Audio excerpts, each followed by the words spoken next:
Good morning, esteemed faculty and family of my fellow graduates. It's an honor to be stand up here today. We are finally graduating. It is true that nothing is more beautiful than a smile that has struggled through tears. After all these tough years, life has given me such worthwhile lessons. They makes me becoming the best version of myself. Today, I'd like to tell you two powerful stories of my life. The first story is about existence. When I was in middle school, in ninth grade to be exact, it was 2015. I used to feel like my existence was unwanted and unappreciated. I was the kind of student who is invisible. But when it comes to English, I was the best at it.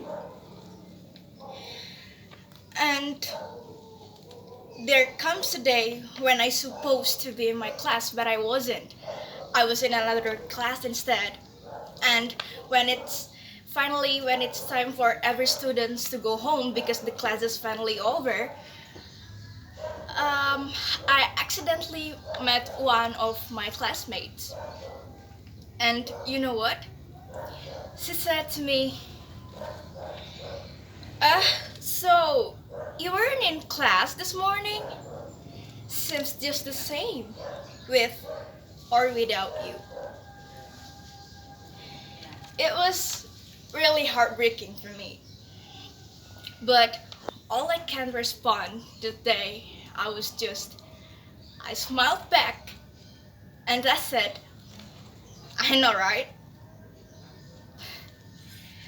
I was a weird kid, they thought, just because I'm a bit different, so they all stay away from me. And not too long after that, I was sick, so I was absent because I need to stay at home.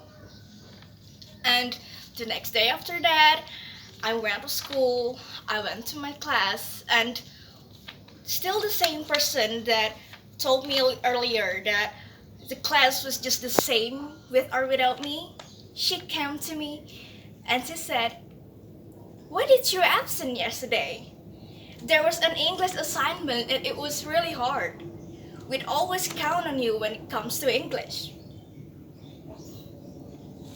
So, what I want to try to say here is that there will always be a reason why people become who they are. We may never know what things that may they have been through. So please, respect all people around you. Appreciate their existence.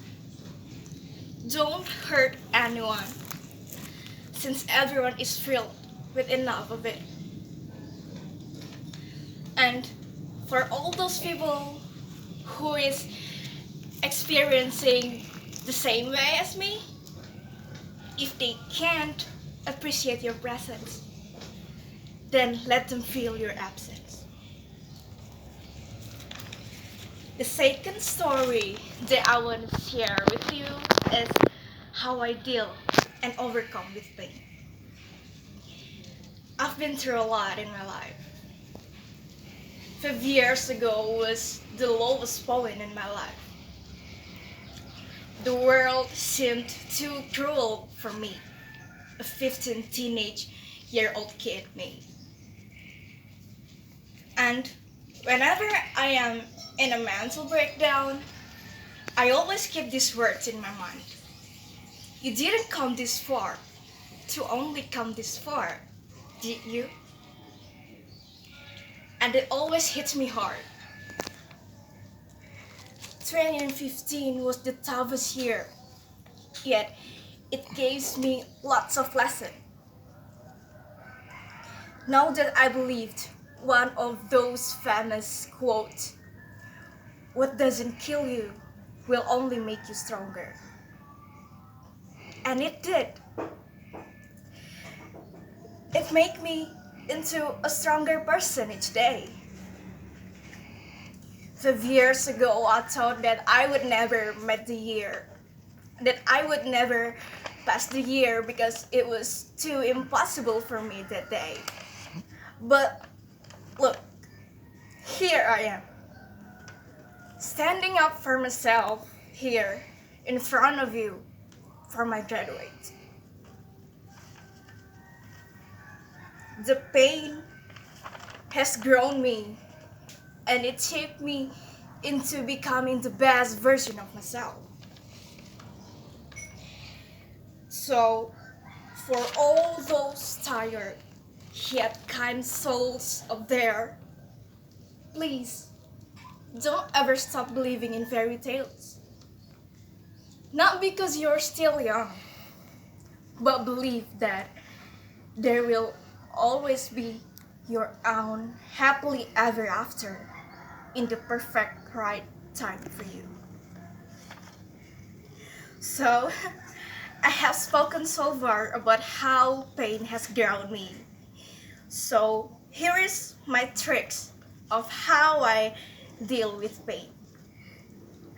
I found these tricks by one of my favorite writers, Najwa Zibian, in her interviews, which says,